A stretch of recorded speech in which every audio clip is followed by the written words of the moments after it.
Hey guys, how are you all? Today we are going to plant cauliflower seedlings into our grounds. Previously we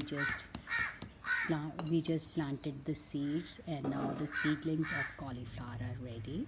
So we are taking the seedlings from this bucket and planting it here. This is the seedling of cauliflower.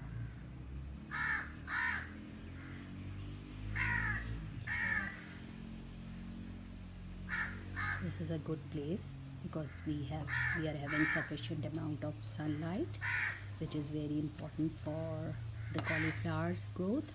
At least 5 to 6 hours of daily sunlight should be here.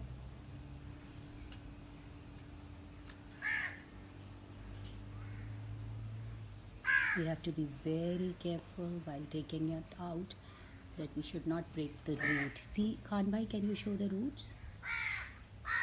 The root of the plant is there, and yeah, thank you.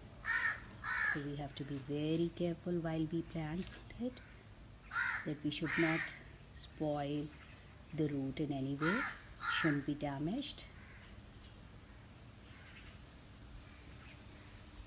Two of our seedlings are on the ground. I have got about like 20